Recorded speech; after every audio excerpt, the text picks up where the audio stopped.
Good evening. My name is Cara White and this is 55 Minutes. The term refugee is somewhat of a media buzzword at the moment. Images of boats entering the country's borders are flashed on the evening news, and the general consensus is to keep as many boats out as possible. However, putting the media scare tactics aside, many Australians have never had the opportunity to hear the stories of these people and the injustices they face. Tonight, we will follow a story of a young girl, Sabira, and her family on their journey from Burma to Australia. Refugee camps present challenging living conditions where basic survival needs can become the overriding focus for families, delaying restoration of the community and social environment needed for healthy development. It is estimated that vast numbers of children living in camps have significant psychological difficulties, increased by the numerous adversities they can potentially experience, such as ongoing insecurity, malnutrition, limited access to education, lack of work for parents, poor health, and exposure to further violence and abuse. Being a young woman in Burma who identifies as Rohingya, Sabira grew up as a minority within a minority. After the 2012 violent conflicts between the Buddhists and Muslims in Myanmar, like so many others, Sabira and her family were among those displaced and confined to concentration camp-style living. The pressures of being a child carried a heavy weight on Sabira, and the future as a woman was no more hopeful. The pressures included, but are not limited to, discriminatory birth control regulations, gender-based violence, vulnerability to human trafficking into Bangladesh and Thailand, hard forced labour, and education inequality.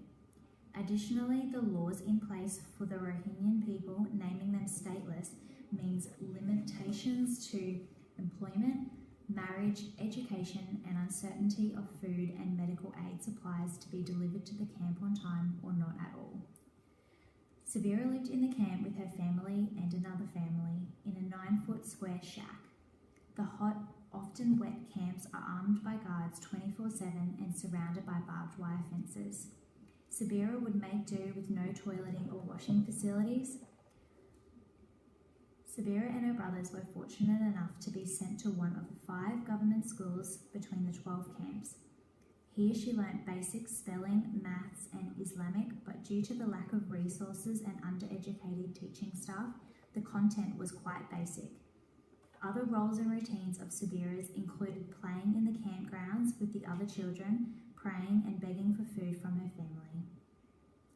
These experiences from her life in Burma carry a lifelong trauma for Sabira.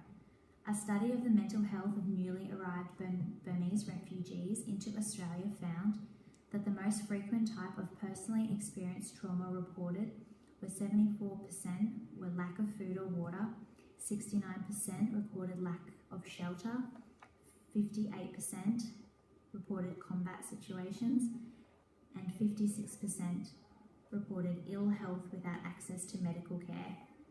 Participants also reported high levels of witnessing others experiencing traumatic events. 50% included serious injury, 46% was torture, and 33% experienced rape. Unknown what was ahead for them, but hopeful they would belong somewhere in a better life, Sabira's family, along with other families of the camp, fled.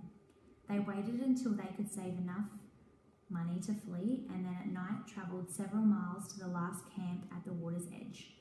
To make it past police, they were paid $1,000 and continued to the beach, where a small boat which held about 20 to 30 people was waiting. Sabira, her family, and the others fleeing were to take this boat for about 4 to 5 hours along sea route until they reached international waters, and a larger boat would be waiting for them. This is where they were stopped and taken to Nauru. Sabira and her family arrived in Nauru exhausted, scared, and questioning their decision to leave what they knew. In Nauru, Sabira took on the role of a detainee. The grounds were surrounded by high barbed wire fences and they were escorted to their tent in the hot grounds. There was nothing to do in Nauru except sit in the hot sun, sweating, or in the flooded tent with torrential rain, would come and wait until they were told if and when they were leaving. The prison-like conditions meant 2-minute showers, filthy toilets and delayed medical services. The food was prepared for them and they would eat with everyone in an open hall, unhygienic and buzzing with flies. The other detainees Sabira was surrounded by were filled with despair and hopelessness. Some who had been in Nauru for years without any direction as to when they were leaving. Sabira's mental health worsened over time, suffering from nightmares, severe anxiety and mood swings, and witnessing her family go through similar suffering, including her younger brothers wetting the bed due to night terrors. Due to her mother's pregnancy, Sabira and her family were processed and transferred to Australia considerably quickly. After the short stay in Nauru, Sabira and her family were flown to the Brisbane Immigration Transit Accommodation, or the ITA, where they stayed for 2 months. The ITA is made up of several prefab homes surrounded by security fences. Here, Sabira and her siblings had more opportunity to engage in play. There was a small garden with some play equipment, a basketball, soccer court, and an activities room. Sabira's previous occupational deprivation and her psychosocial well-being deterred her from engaging in such activities which a typical Westerner 12-year-old would. Instead, Sabira would sit in the common room watching music videos to occupy her time. Sabira retook on a role of a student at the ITA, this time wearing a uniform and accompanied by security guards to a local public school. Sabira reported she enjoyed going to school despite reporting she had no friends at school, and she was not able to say what games the children play at lunch, all being very unfamiliar to her. Following the birth of Sabira's baby brother, the family have received temporary protection visas and have been transferred to a suburb on the Sunshine Coast. Her baby brother was born with Down syndrome and has an associated atrioventricular septal defect. This story shows the complex journey some children and families face as refugees. Sabira and her family have now been transferred to community living. We can only hope that her community are helping this family integrate successfully, allowing better opportunities for them in the future. Thank you everyone, and good night.